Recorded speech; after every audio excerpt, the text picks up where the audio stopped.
that variable, this int a, is now in the, its value is in the scope of this function. As soon as you return from this a was like, it was never here. So whatsoever you had earlier a, now you have the same a. This int a is just a copy of this. But these architectures was trying to differentiate the pointers and with the integers. This point is treated as a pointer. So if you do AR0 equals 10, value will change even if you return from this function. This int a here is a copy of this a here, while this array is a pointer of this AR. Okay. You will study more about in your ITP class, and we will not be discussing pointers in this class because you don't require pointers in competitive programming. But sure, you should have knowledge of these kind of things. This is useful. If you do something change some values of array in the function, in some function, it will definitely be reflected in your main function as well. Sir, which of them is a global variable and which is a local variable? Like, So global variables are the variables declared outside the main function. Outside any function, above, let's say, some your hashtag includes are above this, and anything below hashtag includes are global variables. See, int y equals to 1 is a global variable because it is outside the main function as well as outside of any other function. Okay. sir, So so these are why? global variables. While any variable you initialize in your functions is a local variable. Okay, sir. So, sir, value of y will always be fixed. Like, No, you can change. But if you change in any other function and you try to print it in some other function, the value will be changed by already. Like if you change y to y equals to, let's say, y equals to again 20 here in this function, and you try printing out in your main function y's value, before and after calling the function, you will see the change. If you try calling it before calling the function, you will get the 1 value. If you try printing it after calling the function value, you will get the 20 as a value if you do like y equals to 20 in the function. So that's what a global variable is for. okay, sir. And sir, one more question. If there are two separate functions and like inside a function, it will be a local variable. So, can I print it out directly in the next one without defining it? No, No. no. So the variables, see, the variables that will be initialized in some function, if you do not pass them to the function, you know their scope, the scope of their variable is limited to this function only. Such as the scope of int a is just limited to this function only until unless I have passed a copy of this value a to some another function. If I have not passed this a here, and let's say it lacks this parameter a here, so let's say this parameter is not here, printing out a here won't make any sense. It will be an error since this function doesn't know what an a is. Okay. So the Okay, sir. variables Thank you. initialized in some functions are local to that function. Okay. Okay. So moving on ahead with, let's say, some pre-computation and hashing techniques. So uh,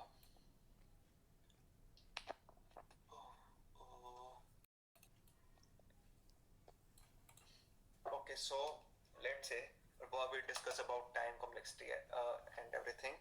So let's say there is some question that you are an array as an input whose size can be up to 10 to the power 5. Okay. So there will be array elements in the range, let's say 1 less than equal, so let's say 10 to the power 5. So you are asked to compute sum from, let's say, x to y in text.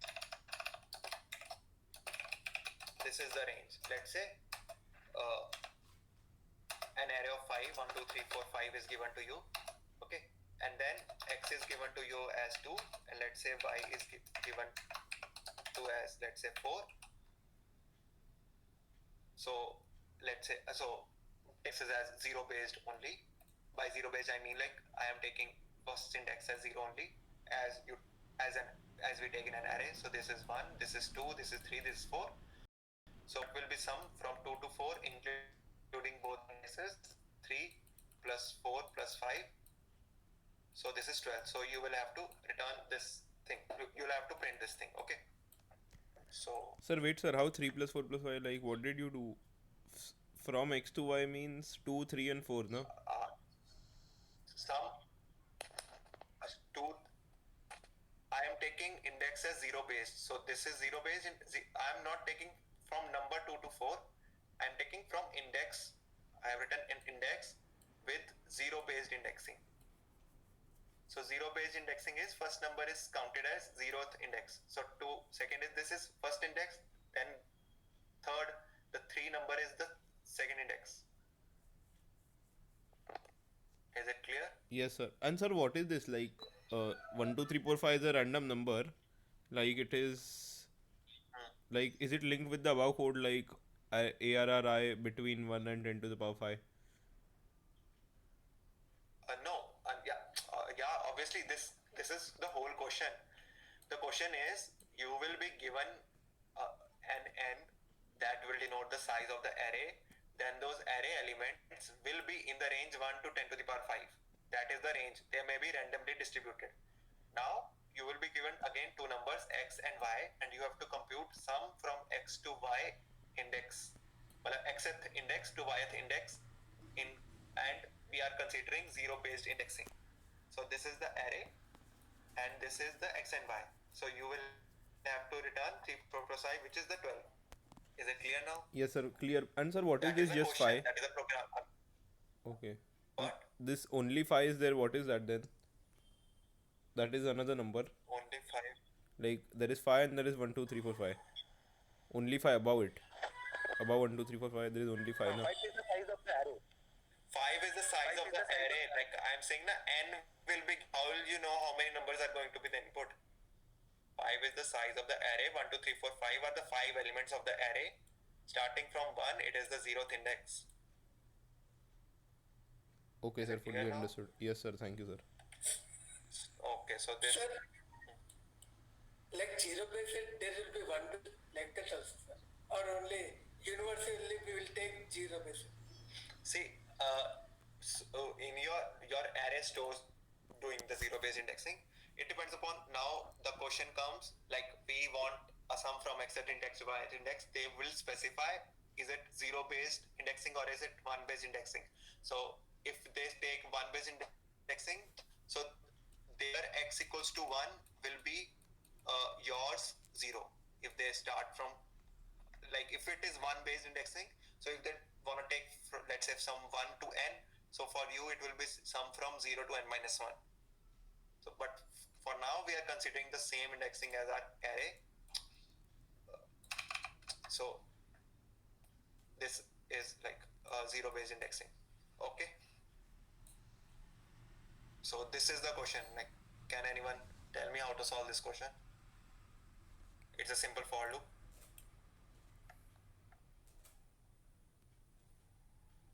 Anyone? Sir, this It's one, just like, a we have to simple code for this out. Like, we have to code this out in the for loop. I just say some pseudocode or say some like algorithm. What will you do to find the sum from x to y? Like this is some, let's say, programming question. So you want to code this. So I'm just expecting some solution from you. Like what we'll be doing, you will be doing some for loop, we'll be doing some if statements, or what we'll be doing. Can someone give the answer to this? Yes. So for loops. For loops. So how, like for loop, from where I equals to, from which I we will start until which index? Sir, first we will input all the values in first for loop, and then in another for loop we will do sum is equal to sum plus a of r. So yeah, obviously let's say initialize some variable to x.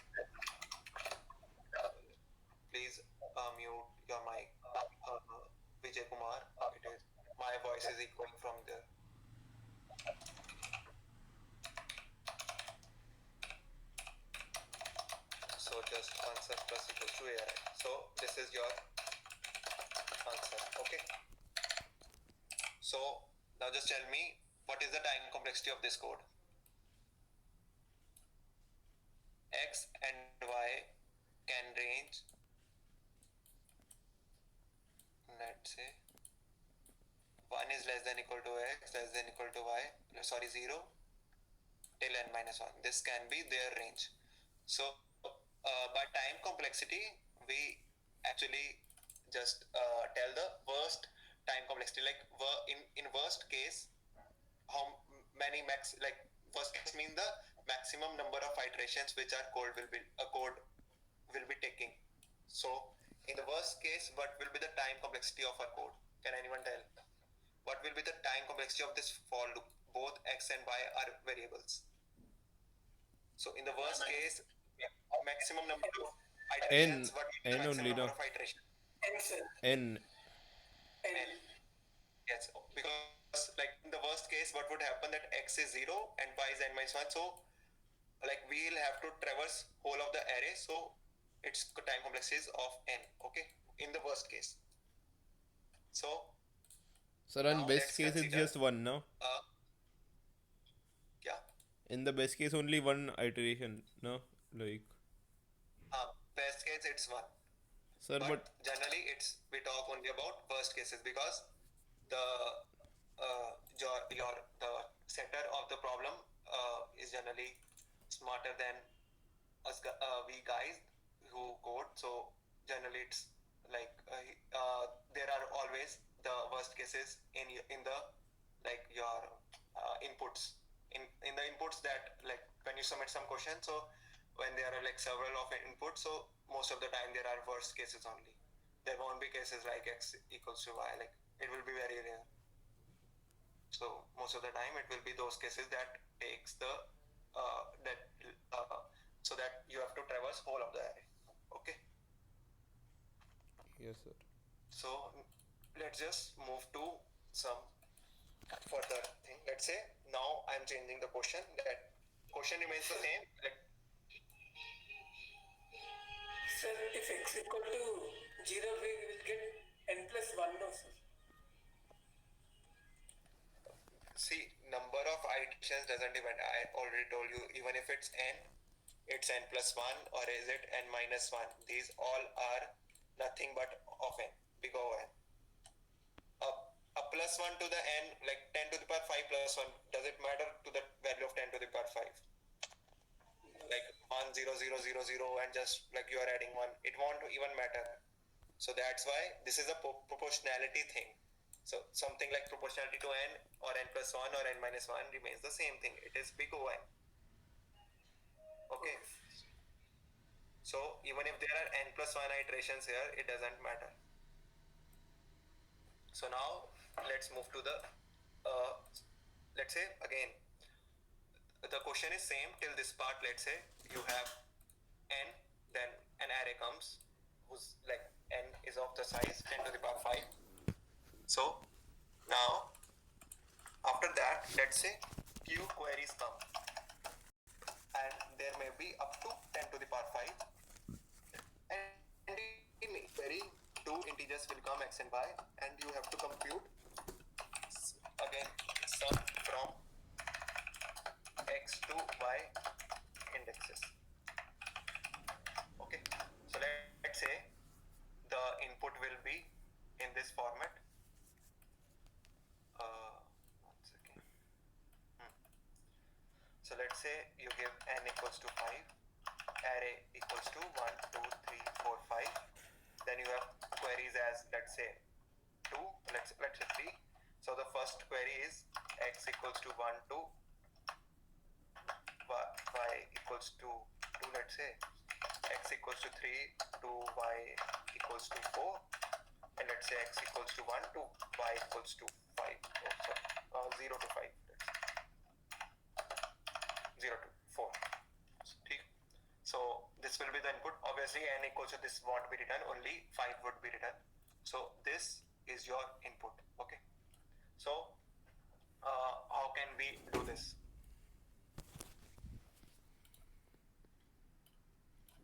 Anyone? Hello, anyone? Sir, what do we have to do?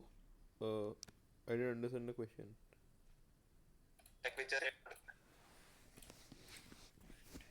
see again, there is an array whose gain our value ranges from 1 to 10 to the power 5. So here I'll give you an array like for 5. Now the queries. Okay. Previously there were two numbers and we have to return the sum from the index to. Now there are queries, there are 3 queries. Queries up to max of 10 to the power 5. There may be like hundreds of numbers, 1 lakh query. So let's say in the first query that they ask for x equals to y 1 to y equals to 2. In the next query 3 to 4 into 0 to 4. So you will have to print 3 lines, each denoting the sum of the respective queries. For 1 to 2, let's say if it's 0-based indexing, you have to print 5. Then you have to print 9, and then ultimately you have to print the sum of this whole thing, which is like 15. Yes, 15. Okay, so you have to print 3 lines, which will be 5, 9, and 15, depending upon what kind of input, like upon the input that these 3 queries. Okay.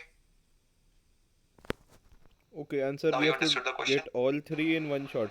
Like QS3 means there are 3 things. We have to get. Sir, so it will be similar to the above one, no? Yeah. Hmm. Yes, it will be similar, but there's some change. What is that? Let you have Q. Okay, you'll first scan the array. Then you clear it.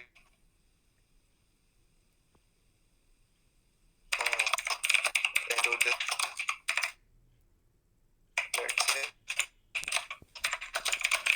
Okay, so you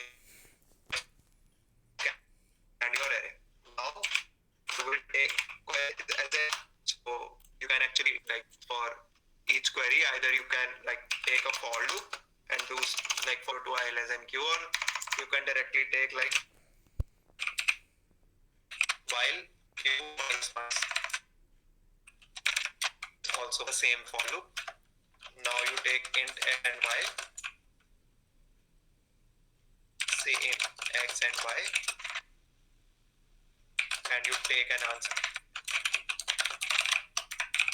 equals to x, y less than I plus plus, and equals ARI, and you print your answer here. So just now tell me what will be the time of this whole code. When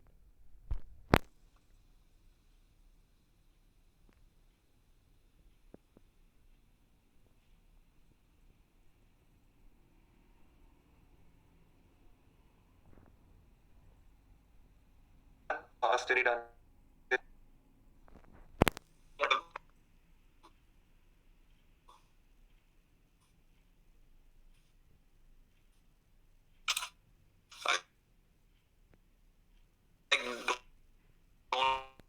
It's okay. So